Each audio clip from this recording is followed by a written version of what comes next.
Hello, this is your reporter Ted Gambardella, and this is February 25th, 2014. Last night on WWE Raw, Brock Lesnar stabbed The Undertaker in the hand and is going to have a real MMA fight at Wrestlemania 30, folks. Now let me explain this to you, and just not you wrestling fans. Last night when Brock Lesnar stabbed The Undertaker in the hand, they're going to have a fight or a wrestling match at the Wrestlemania 30. But let me tell you, it's really not going to be a wrestling match. It's going to be a real fight. And Lesnar is not joking about this being a real fight. The Undertaker has talked about Lesnar's wives and him personally. And Lesnar is really mad and upset and wants to settle the score once and for all. I think that Lesnar will break the Undertaker's arm, the nose, or even worse at WrestleMania. Then he'll quit the WWE and go back into the MMA world.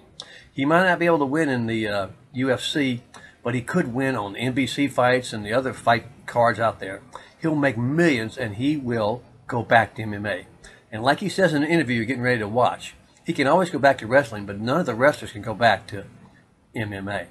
Watch this interview and see if you don't agree with me. Brock Lesnar is pissed. He is going to hurt The Undertaker in a real fight at WrestleMania 30. This is Ted Gambardella. I'll see you next time. And, you know, so there was probably...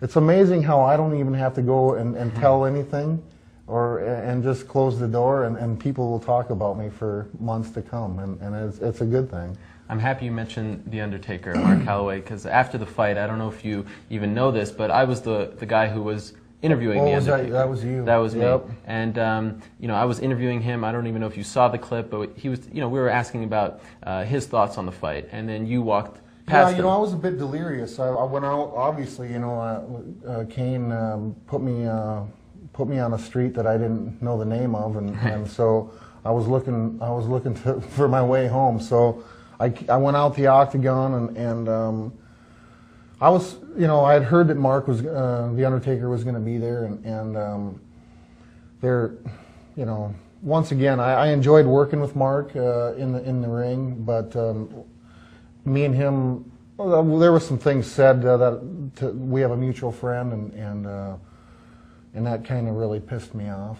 He asked you, do you want to do it? And we still don't even know what that means. What did that mean to you? It's one of those things where we've got a mutual friend, and I overheard some things that he said about me, and then I had a rebuttal to it, and he must have, our friend must have relayed the message to him, and he wasn't too happy. I don't know what he wants to do. Maybe he wanted to try to fight. I don't know if he was there. He was offering I don't you to know fight. if he was there to fight or what. You know, he wasn't, or if he was there to get some attention or what. I don't know. Did you feel it was a little disrespectful? I mean, you just fought in a title fight. You know, you're obviously, like you said, you were trying to gather yourself, and then a guy who you have history with is essentially calling you out face to face. Not exactly the right time and place, wouldn't you say? You know,